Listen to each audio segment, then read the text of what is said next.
All of his co-workers were gone. What could it mean? Stanley decided to go to the meeting room. Perhaps he had simply missed a memo.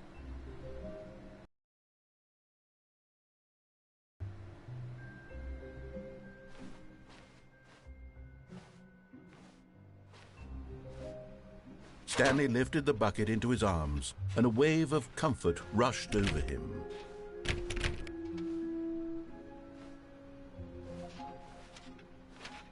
Stanley pressed the bucket upon every little thing in the office. Nothing responded to the bucket's touch, but it did little to discourage Stanley's belief in the magic of the bucket.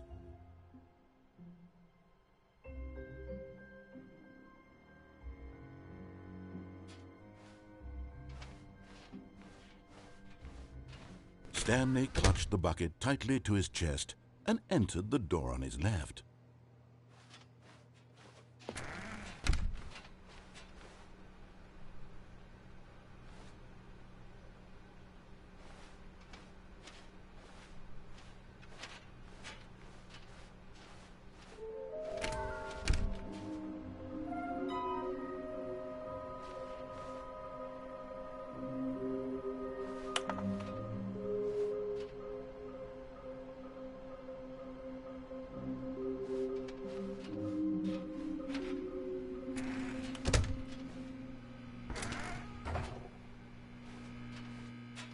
Oh, Stanley, can you feel it? The broom closet. It wants the bucket. You can feel that, can't you? The aura of jealousy? It's as clear as day. This broom closet believes it deserves the bucket. I can really feel it now. It's a bucket. It belongs in a broom closet. That's what the broom closet is trying to say here. It's supposed to go with the other cleaning supplies. Good for you, Stanley. Don't give in. Don't hand over the bucket. I know how hard it must be, given the pressure that the broom closet is putting on your shoulders right now, but you have to be strong. This is your bucket. This is your companion and lifelong friend.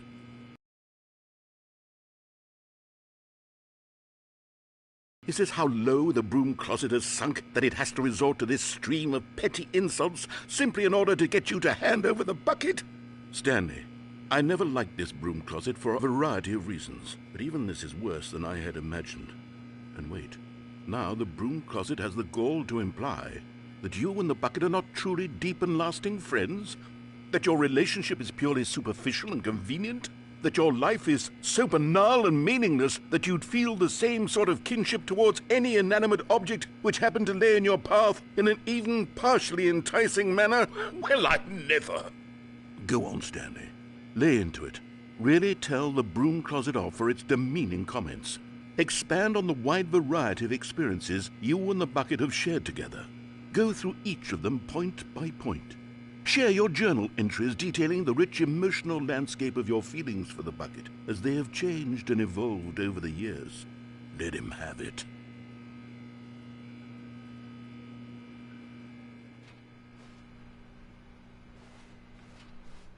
Okay, I've got you something which Coming to a staircase, Stanley and the bucket walked upstairs to the boss's office.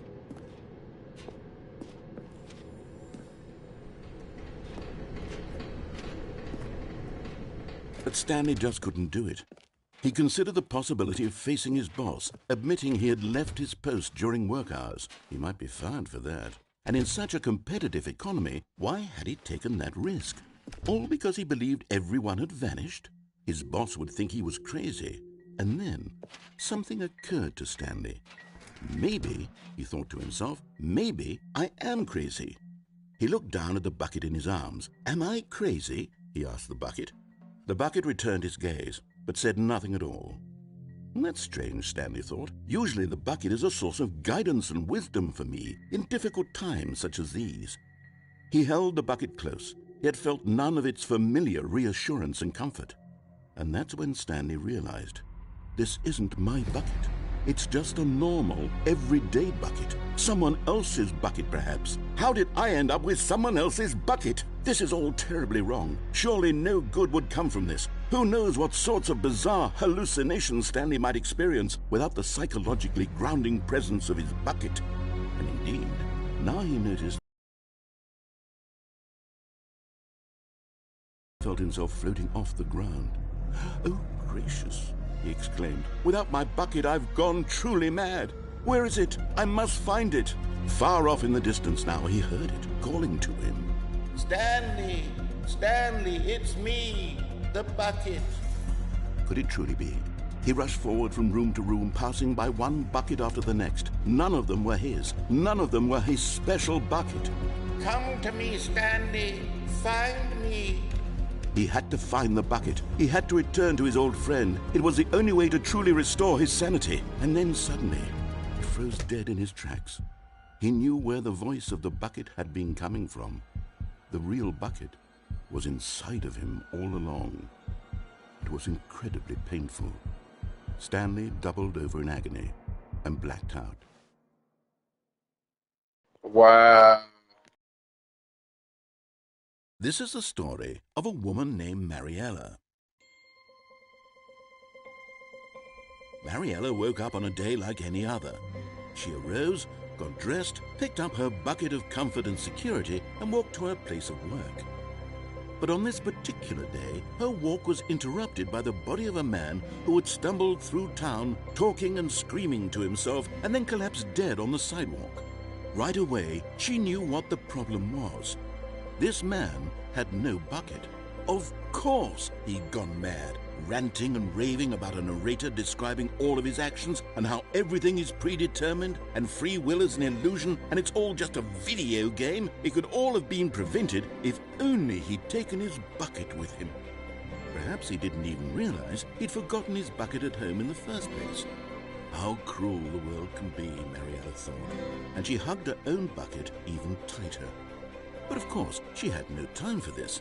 There were a myriad of confusing problems she would soon have to confront at work, and she backflipped all the way to work.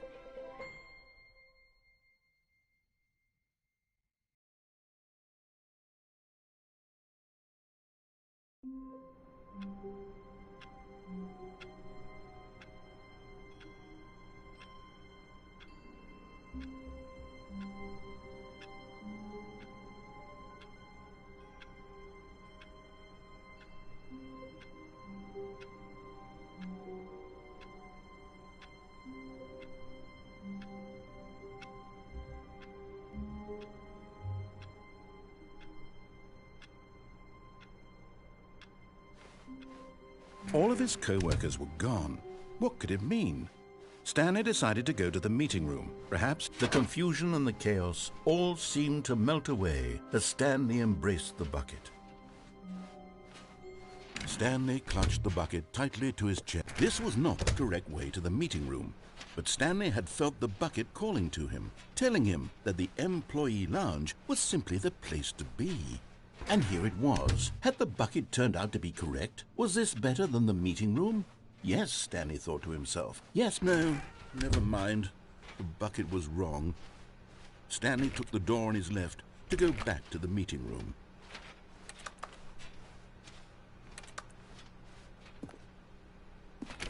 "No," said the bucket. "don't go to the meeting room. Go somewhere else. The cargo lift, yes. Go there. Go to the car. Good," said the bucket. "Now ride the lift all the way to the top. There's something up there I need you to do." Stanley did not question why or how this bucket was speaking to him. It should have alarmed him, of course, because buckets can't talk.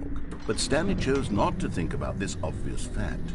He was firmly convinced that the bucket had spoken to him, and he unthinkingly did whatever the bucket asked.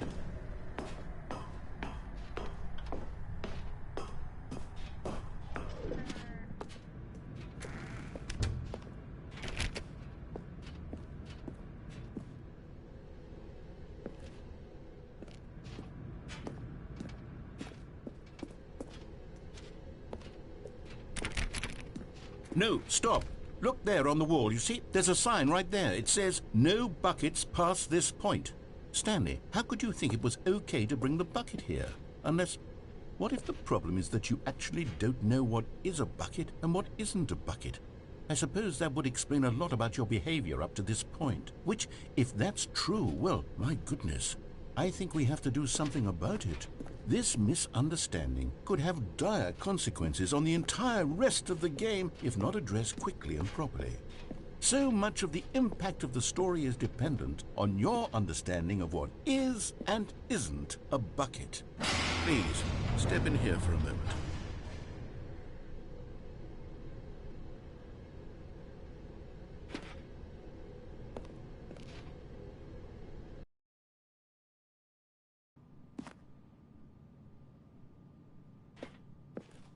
Now then, I'm going to run you through some test scenarios, and you'll tell me whether or not the thing I'm showing you is a bucket. Simple enough, right? This should tell us everything we'll ever need to know about what is or is not a bucket. Okay, let's begin. Item 1. Is this a bucket? Incorrect. It is a hologram of a bucket, not an actual bucket.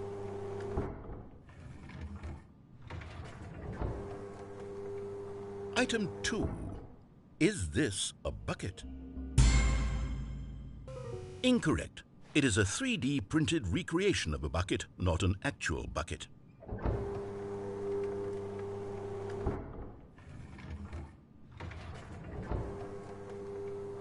Item 3. Is this a bucket? Correct. This is a bucket.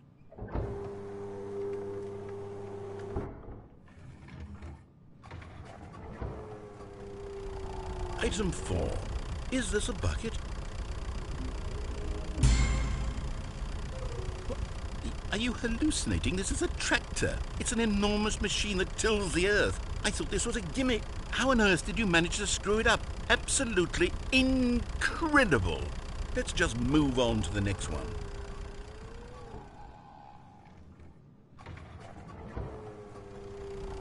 Is this a bucket?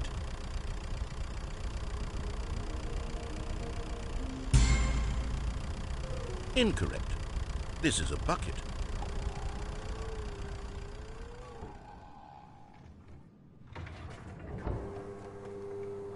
Item 6. Is this a bucket? Trick question. Both. Gotcha.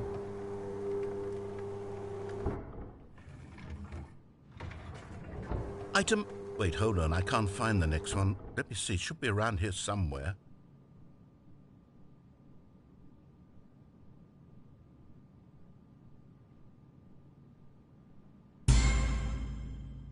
Yes, thank you. There's nothing here. Of course it isn't a bucket.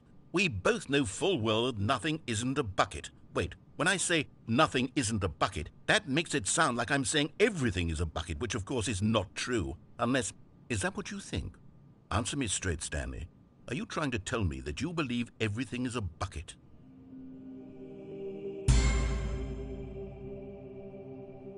You know what? I'm too confused to even sort it out. I've lost all sense of perspective. What is a bucket? What isn't a bucket? Mere moments ago I could answer these questions with confidence, and yet now I'm somewhat adrift. Do any of us know what a bucket is? Am I a bucket? Stanley, I can't keep doing this. I'm losing myself, and myself was all I ever had to begin with. I'm afraid the bucket is threatening to tear our relationship apart. I can't have that. I'm sorry. But I'm going to erase all buckets from the game entirely. Okay, here we go.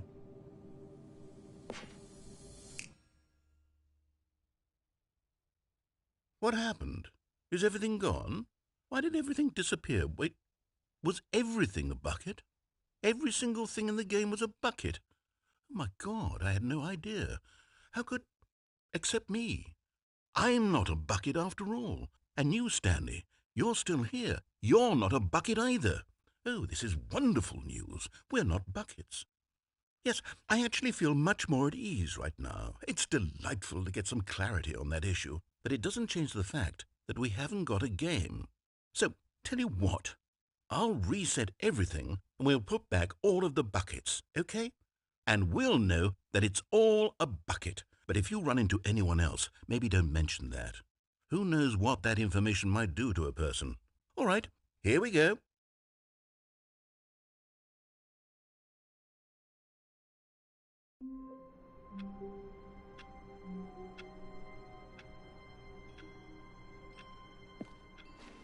All of his co-workers were gone. What could it mean? Stanley decided to go to the meeting room. Warmth spread through Stanley's arms. With the bucket in his arms again, he was home. Stanley clutched the bucket tightly to his chest and entered the door on his left.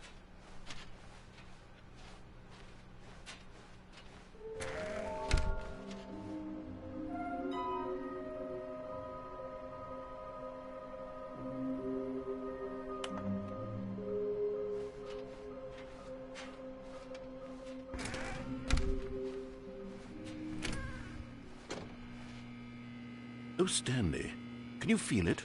The broom closet. It wants the bucket. You can feel that, can't you? The aura of jealousy. It's as clear as day. This broom closet believes it deserves the bucket. I can really feel it now. It's a bucket. It belongs in a broom closet. That's what the broom closet is trying to say here. It's supposed to go... Coming to a staircase, Stanley and the bucket walked upstairs to the boss's office.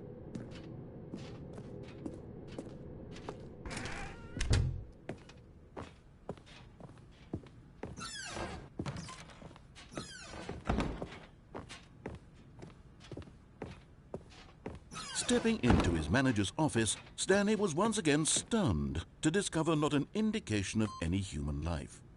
Crushed by the weight of this revelation, Stanley guessed the correct code by sheer luck. Was it that the bucket knew all along? Was the bucket guiding him? Yes, this is certainly the most logical explanation.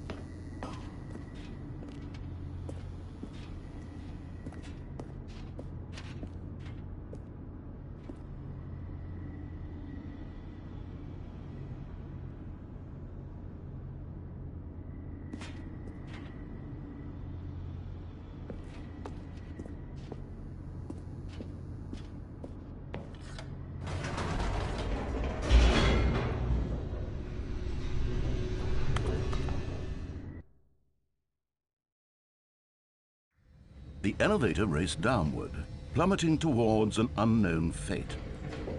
It would be all Stanley could do to keep himself together, if not for the bucket. Soothing him, comforting him, reassuring that in this darkest moment of uncertainty, he would be all right. The bucket is here for you, Stanley. Everything will be fine.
Stanley and the bucket walked straight ahead through the large door that read, Mind Control Facility. Although this passageway had the word escape written on it, the truth was that at the end of this hall, Stanley and the bucket would both meet a violent death.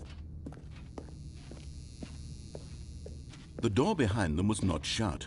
Stanley and the bucket still had every opportunity to turn around and get back on track.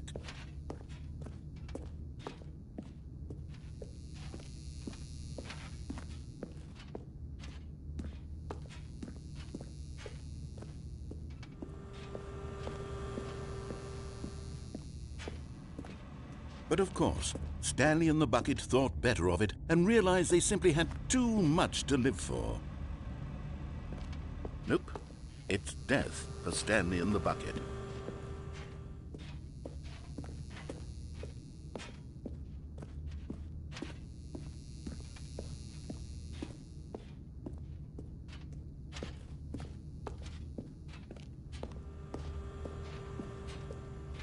At this point, Stanley and the bucket were knowingly walking forward into a very painful death for each of them.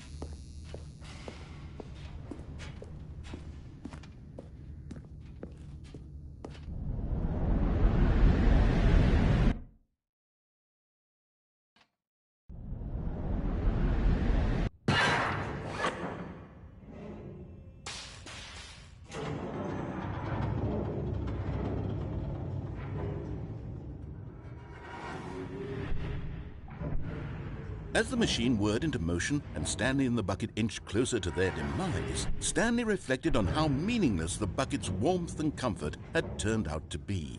To be sure, it puts the mind and the soul at ease to embrace the bucket, but what use is a sense of ease when you're about to be crushed to death?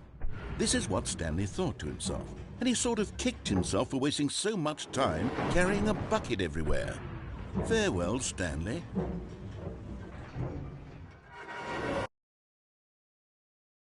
"Farewell, Stanley," cried the narrator, as Stanley and the bucket were led helplessly into the enormous metal jaws.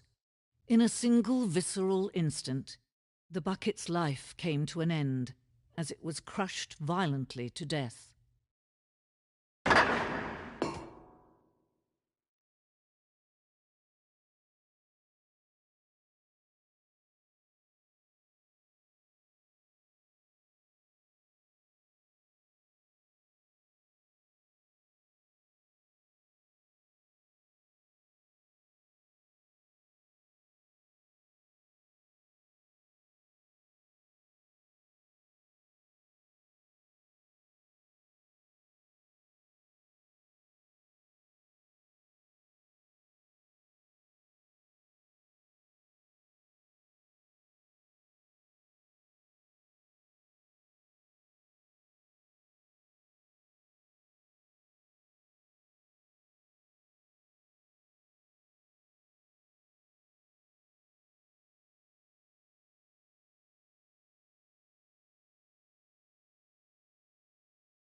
It was a shame, the death of such a magnificent bucket. It's true that all buckets are radiant in their own way, but this one stood above the rest. It was a glorious bucket to behold.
Can you see how arrogant it was for Stanley to take a bucket like this and to claim it for his own?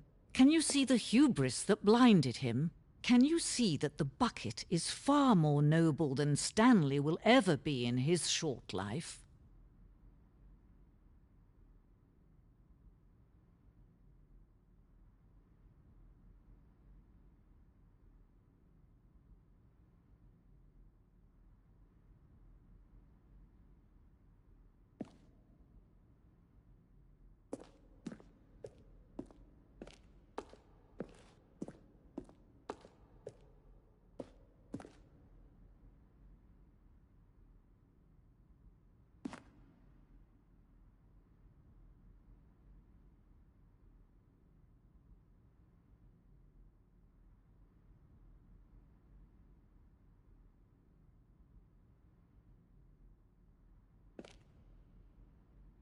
That's more than 25.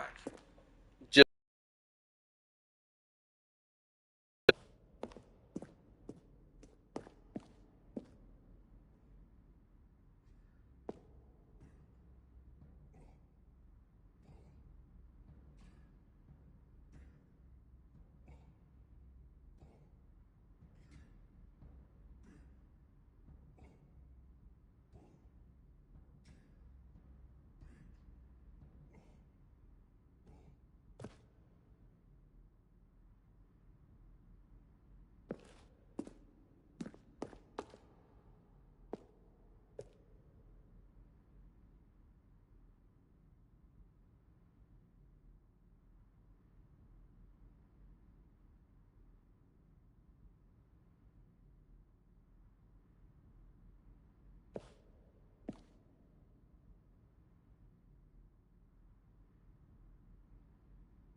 No man can own a bucket, and certainly not a bucket as dazzling to behold as this one.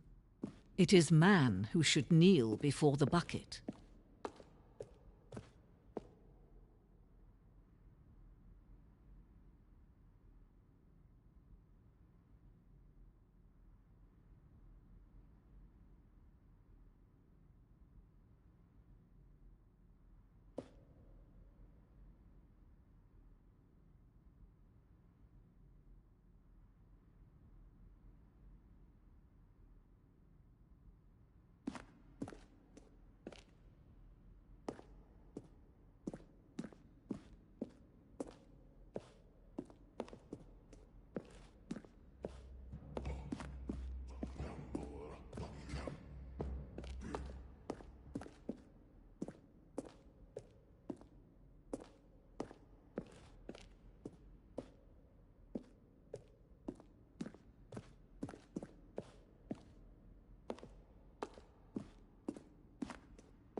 But there is something we can do. Something we can do together, you and I, that will right this terrible wrong.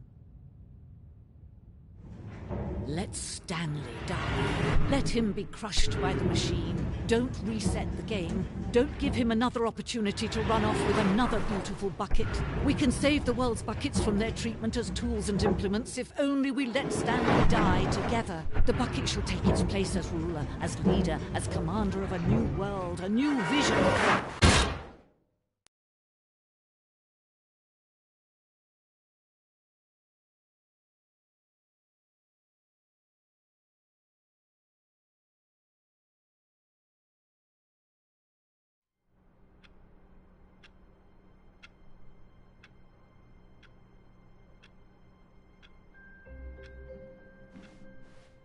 All of his co-workers were gone. What could it mean?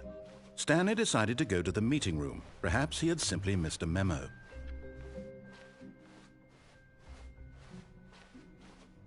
When Stanley came to a set of 2 open doors, he entered the door on his left.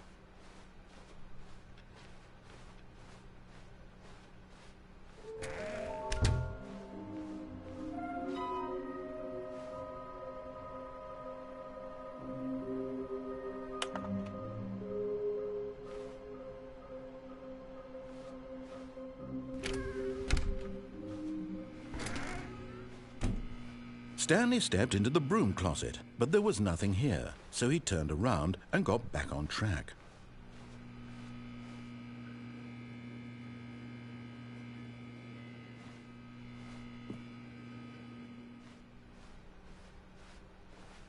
Coming to a staircase, Stanley walked upstairs to his boss's office.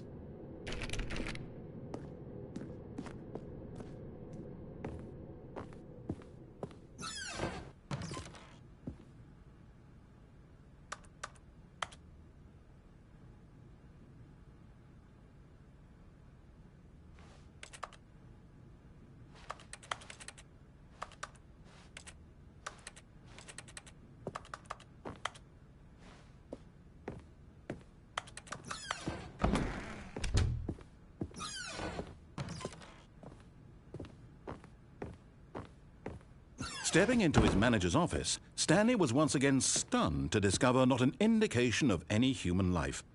Shocked, unraveled, Stanley wondered in disbelief who orchestrated this. What dark secret was being held from him? What he could not have known was that the keypad behind the boss's desk guarded the terrible truth that his boss had been keeping from him. And so the boss had assigned it an extra secret PIN number. Stanley was in such a rush to get through the story as quickly as possible, he didn't even have a single minute to just let the narrator talk. That kind of anxiety isn't healthy, so he relaxed for a few moments with some calming New Age music.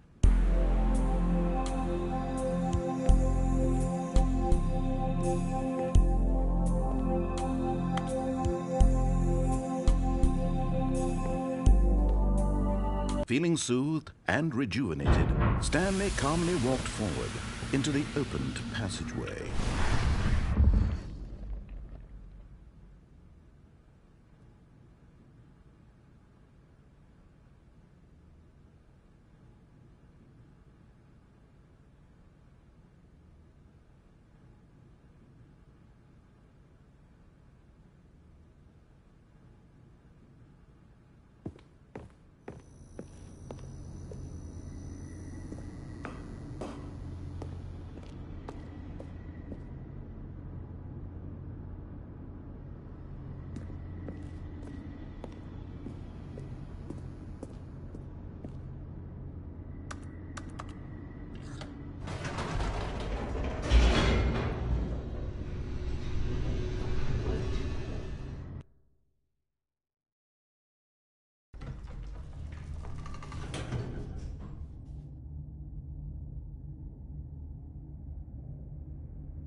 large door that read Mind Control Facility.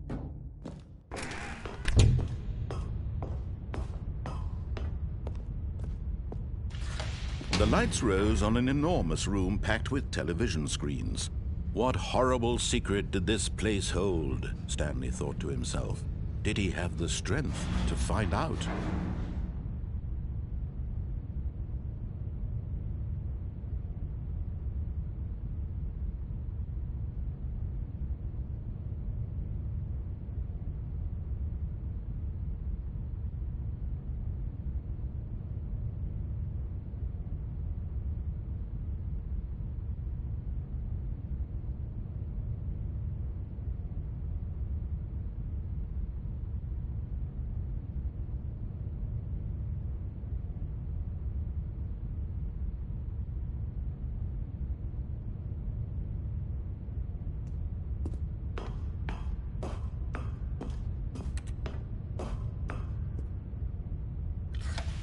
Now the monitors jumped to life, their true nature revealed. Each bore the number of an employee in the building, Stanley's co-workers. The lives of so many individuals reduced to images on a screen, and Stanley, one of them, eternally monitored in this place where freedom meant nothing.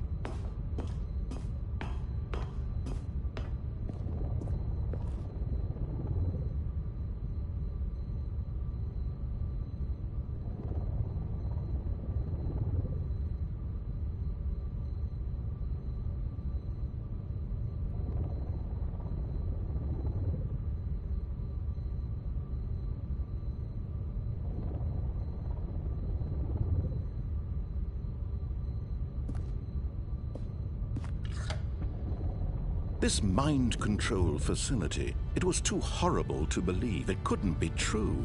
Had Stanley really been under someone's control all this time? Was this the only reason he was happy with his boring job? That his emotions had been manipulated to accept it blindly?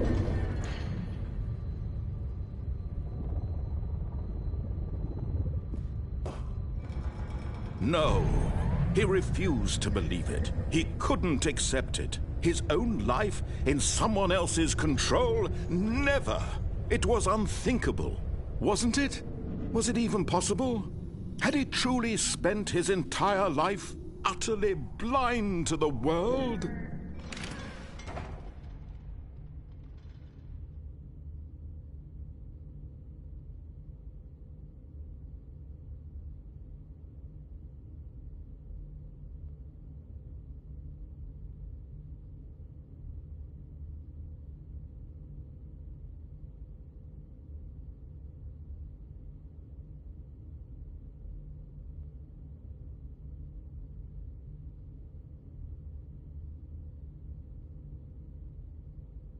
But here was the proof, the heart of the operation.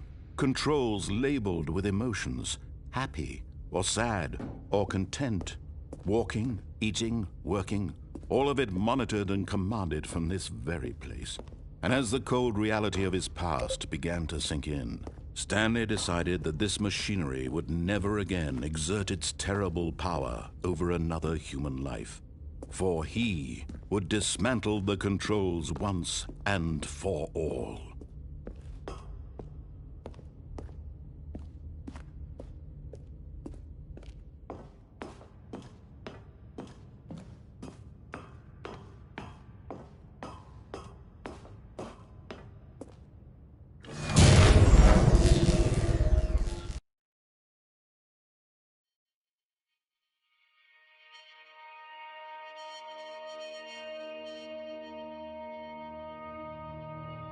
Blackness, and a rising chill of uncertainty. Was it over? Yes! He had won! He had defeated the machine, unshackled himself from someone else's command. Freedom was mere moments away. And yet, even as the immense door slowly opened, Stanley reflected on how many puzzles still lay unsolved. Where had his co-workers gone? How had he been freed from the machine's grasp? What other mysteries did this strange building hold? But as sunlight streamed into the chamber, he realized none of this mattered to him, for it was not knowledge or even power that he had been seeking, but happiness. Perhaps his goal had not been to understand, but to let go. No longer would anyone tell him where to go, what to do, or how to feel. Whatever life he lives, it will be his. And that was all he needed to know. It was perhaps the only thing worth knowing. Stanley stepped through the open door.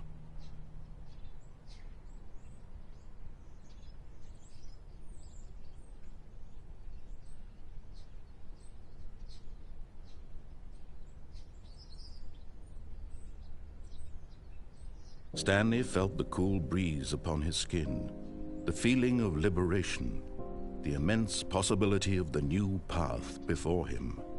This was exactly the way, right now, that things were meant to happen. And Stanley was happy.